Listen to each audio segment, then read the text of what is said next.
Hello everyone. तो आज हम आए हैं साक्षी चटवानी के घर। तो she got selected while studying from Celsius. तो आज हम थोड़ा सा एक छोटा सा इंटरव्यू साक्षी और उसकी मदर के साथ करेंगे और हम जर्नी उनकी जानेंगे कि उनकी सेल्सियस में स्टडीज़ कैसी रही। Congratulation Sakshi. Thank you sir.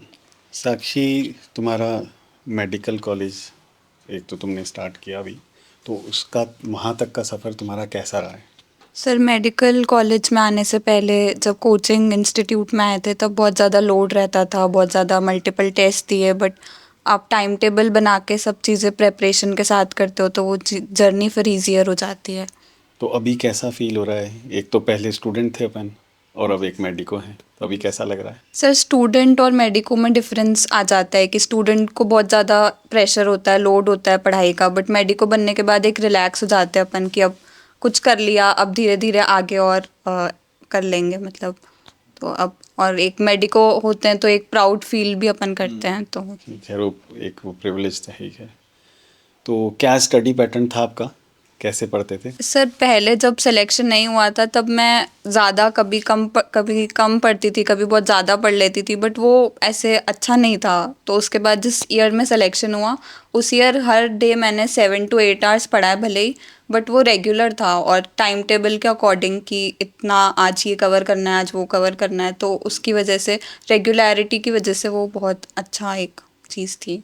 तो जो अभी बच्चे जो नीट की तैयारी कर रहे हैं, जी सर। है ना, हमारे लिए तो बच्चे ही हैं, तो उनके लिए अपन क्या मैसेज दे रहे हैं?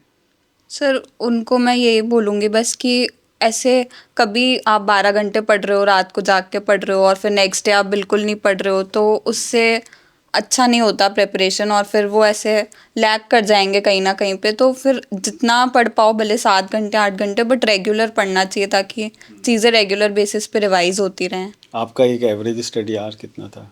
Sir 7 to 8 hours every day. Ma'am मैं आपसे पूछना चाहती हूँ, मैम जब साक्षी प्रिपेयर कर रही थी तो सेल्सियस में एडमिशन से लेकर के जब बच्ची पास होकर के निकली वहाँ तक का आपका सफ़र कैसा रहा? नहीं, बहुत अच्छा रहा। इस कॉलेज कोचिंग बहुत अच्छा था और बच्ची को भी बहुत अच्छा लगता था वहाँ पढ़ना। पर ये है कि थोड़ा सा बस ये कहती थी कि भाई थक जाती हूँ, बाकी यहाँ पे आकर भी पढ़ाई करती थी। इसको बहुत अच्छा लगता था वहाँ जाना पढ़ना, बहुत अच्छा सपोर्ट किया था। अभिमन्यु सर ने बहुत इसकी हेल्प करी थी, पेपर्स वगैरह देने में, समझाने में कोई कमी नहीं रखी थी और ख़ुद भी बहुत सेल्फ स्टडी अच्छी करती थी। बाकी तो गॉड ने भी इसकी बहुत मतलब प्रेयर सुनी और इसको सफलता दी थी। तो मैम 12th में जब बच्ची आई तो क्या ऐसा आपकी तरफ से कोई प्रेशर था कि नहीं 12th के साथ ही हमको सेलेक्ट होना है, या फिर ऐसा था कि चलो ठीक है अपना प्रिपरेशन करो?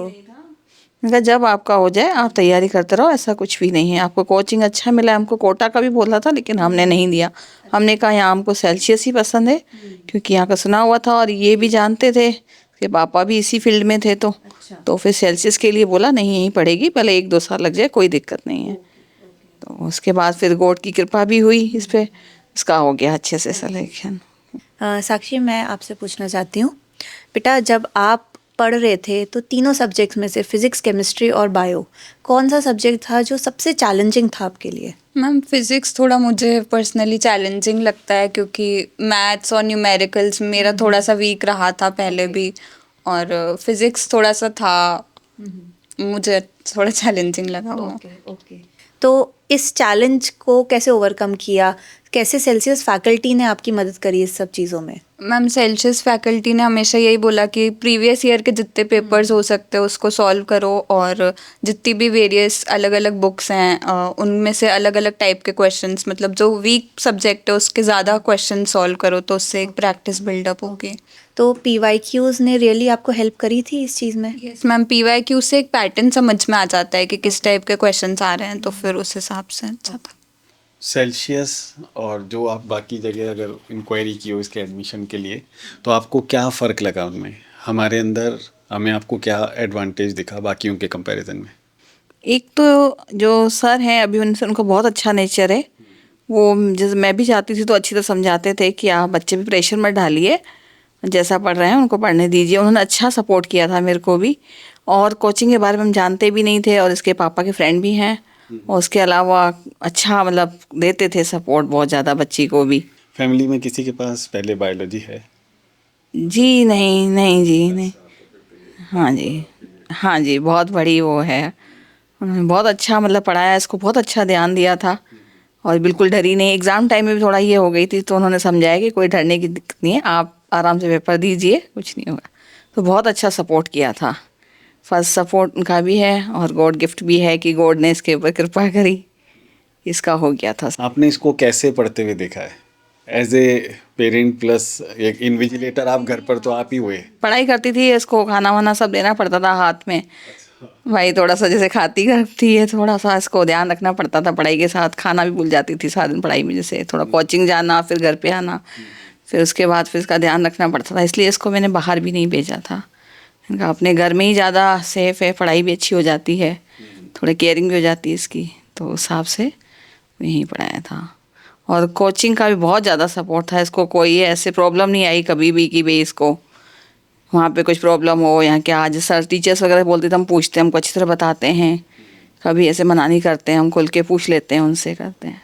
आपको इसके टेस्ट वगैरह के मैसेजेस? हाँ, टेस्ट के मैसेज वगैरह आते थे, अगर बात करने जाती थी।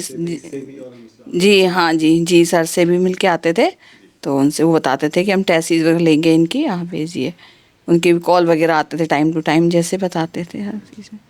मतलब बहुत अच्छा रहा इसका, मतलब जो ना तो इतनी मतलब इसको लगा कि भाई मैं इतना, जैसे एक बच्चे बहुत घबरा जाते हैं या बहुत टेंशन में रहते हैं, वैसा ऐसा कुछ नहीं लगा। इसने आराम से दिया, कोई प्रॉब्लम नहीं आई ऐसे। तो पढ़ाई को लेके इसका डिसिप्लिन बहुत, हाँ बहुत अच्छा रहा ऐसे।